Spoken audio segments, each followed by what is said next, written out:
Are you looking for the best robotic vacuum? We just picked up this one right here. I did an unboxing video of it, so if you want to see everything that comes in the box, then you might want to check out that video after you finish this video. But today I want to show you guys how to set up this particular robot vacuum.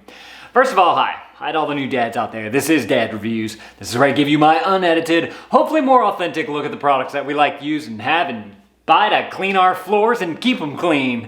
So if you're interested in that, you might want to consider clicking that subscribe button. So this right here is the Shark IQ robot. I kind of explained in the previous video why I decided to go with this. It's got a self-empty, bagless canister here, just like the Roombas do, the newer Roombas. And that's what really turned me on, especially with the price point. So we want to set this thing up. Whenever you get it, this is your canister right here. It also has the charging dock on the bottom of it. And it comes with this cord. I was reading the instructions and it said that you want to place it to where there's 3 feet on either side of the canister, and you want to have 5 foot out front of it. So we decided to do something right about here since we have some plugs right here as well. So let's go ahead and get this thing, do the top one here. Plug this thing in right here. Now, whenever you plug it in, you can see on the back here that there's this nice cord keeper that comes right here on it. So you can plug it in.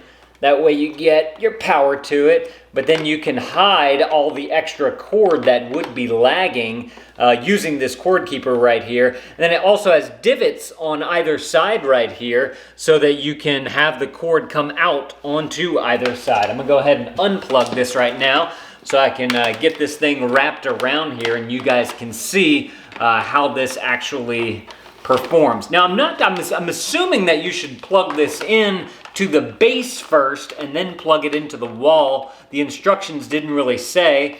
I just figured that you would get the best wrap around the cord keeper right here if you went about it that way. If y'all watched the unboxing video too, y'all know that this is about a 6-foot cord is what we determined, maybe a hair bit bigger than that. So they do give you plenty of cord here to be able to work with, which is fantastic.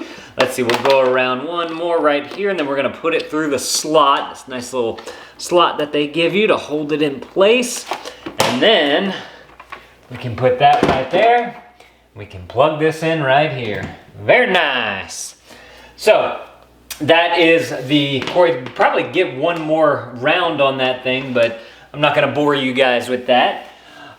We have it set up. We noticed that the power is on. This little green light right there came on. Now what we wanna do is take our Shark vacuum, the robot vacuum. We already installed the brushes on them. They just simply popped right on, little square screw nut type of thing. They're easy to pop on and pop off. And you can take a brush or a cloth to clean them occasionally if you need to. But we want to now connect our sensors, these 2 things right here, to the docking base right there so that we can get it to start charging. So I'm just gonna put that right on there and see what happens. Y'all come here. Oh, okay, so the light, hold on, this is interesting. Doc.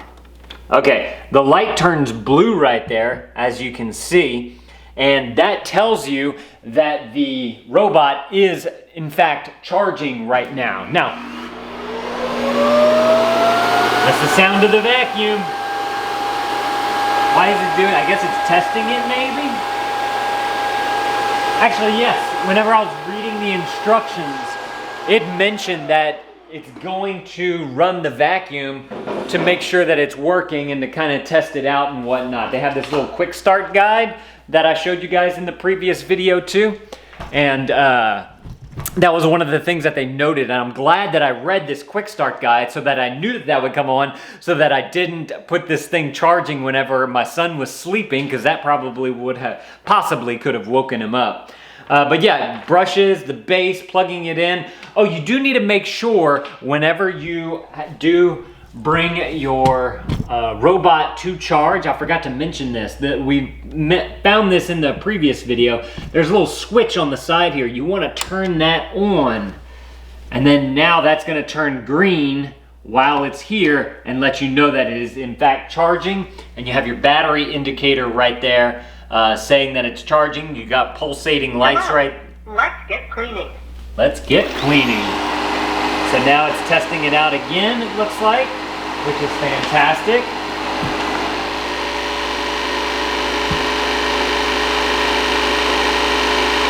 Now the only other thing that you want to do before you start vacuuming is you want to put out your threshold, your bot boundary strip. That thing's making all kind of noise.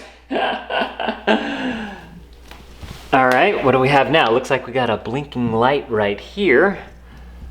Does that mean that I'm assuming it's charging. It looks like everything's connected back here to the port. Okay. But you want to set up your bot boundary strips if there's any particular spot that you don't want the robot to go to. They were saying, you know, if you have a spot with a bunch of cords and all that type of stuff, you want to put that around there so that the bot won't get tangled up in those cords. Here we go, going again. And it's loud, but it's not like a jarring noise, which is really nice. I have to say that I do like that about that. If y'all remember from the previous video, I showed you guys what's actually inside the canister because this whole thing does not fill with debris. It's only about half of it. The other side has like a filter and motor and all kind of other stuff over there, so don't let that fool you. But there is this little window right here so you can see into it to see what's going on. Last thing that I wanted to mention with the setup here is that it does say that they want you to charge the robot for, it says 6 hours here. I thought I read earlier that it may have been 4 hours. So we're gonna have to let this thing charge before we can do that. But in the next video, I'm gonna do a setup of the iPhone app, or I have an Android, I should say phone app. They do make their own product here, or app here called the Shark Clean app.